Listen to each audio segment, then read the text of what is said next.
Welcome. Uh, I'm Joao Caldeira. I'm the founder of the House of Tarot of Lisbon. And I have here with me today, I'm very happy to have here with me Rachel Pollack, the mentor of the Tarot House. She encouraged this Tarot House.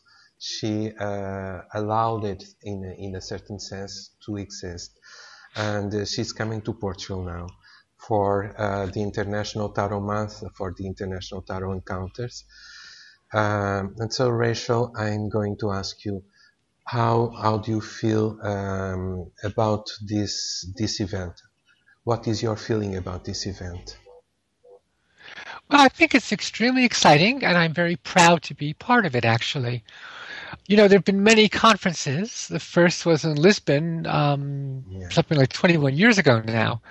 And then that one, and there's another ones, we have people come maybe from all over the world, and then the local people come to take part.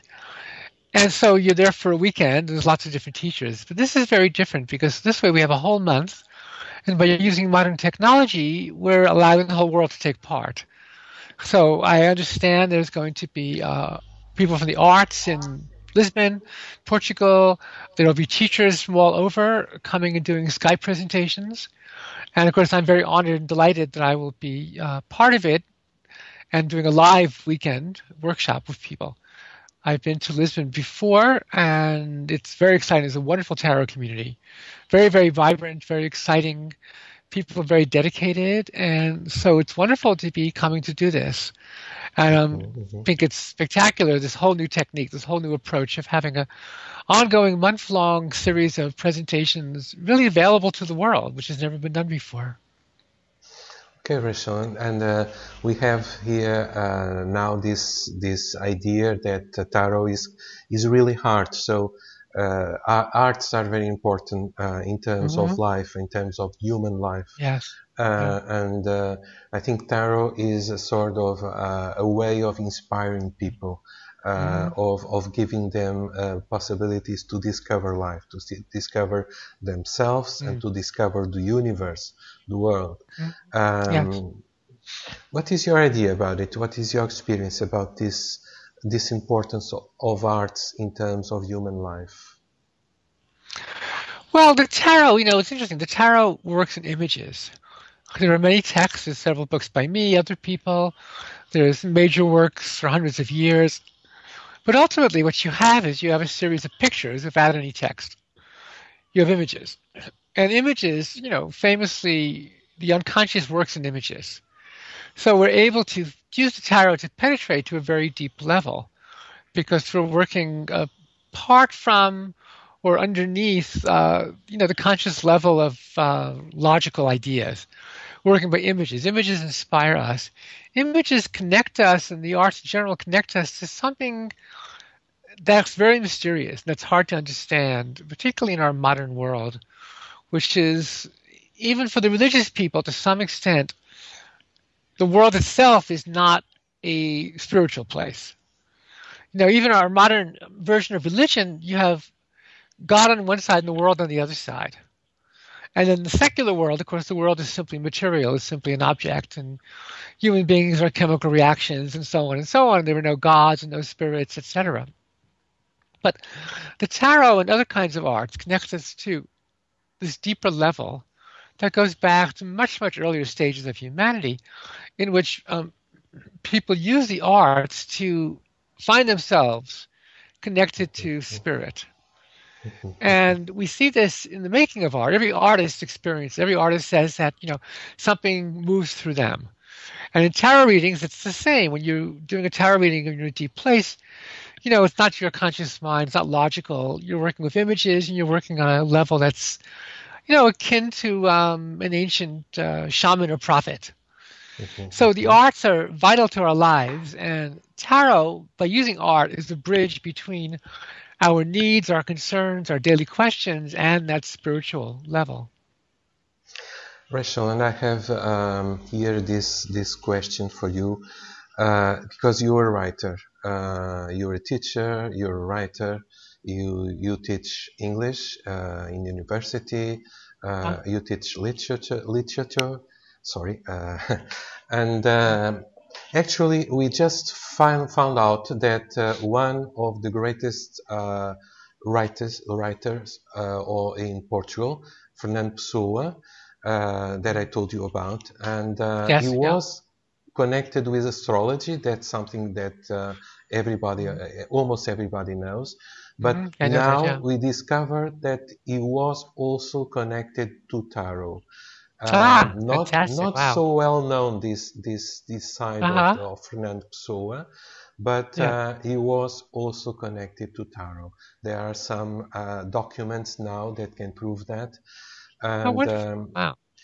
yeah, it's amazing. It's a very amazing discovery that was made by Paulo Cardoso. Paulo Cardoso studied a lot of the life of Fernando Pessoa, and now he discovered Mhm. these documents that prove that he was also connected and interested about tarot. So we see that arts are and artists are very connected with tarot.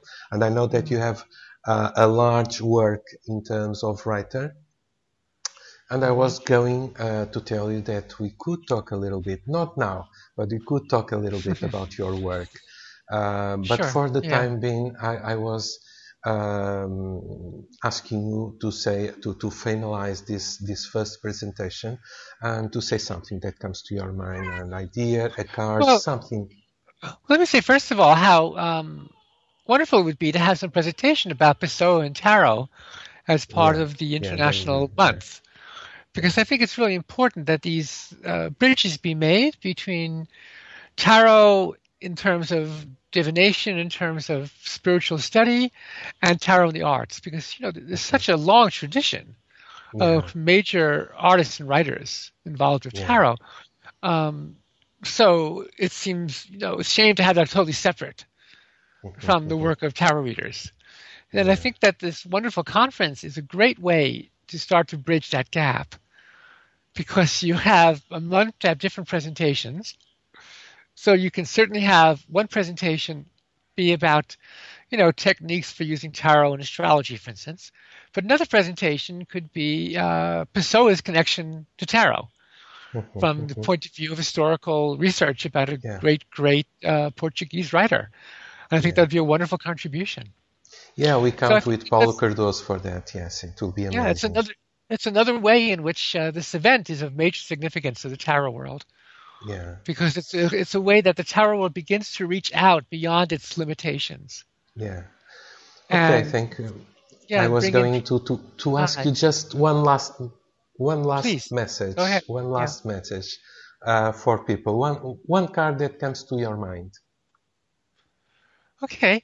Well, if I think of my just out of my mind, off the top of my head, the card that comes up is Awakening from the Shining Tribe Tarot, which you have, I Yeah, believe. that's yes, yes. And because I feel, first of all, that I have to, what happens if this thing that you first you go, okay, what card? And the card just pops into your head.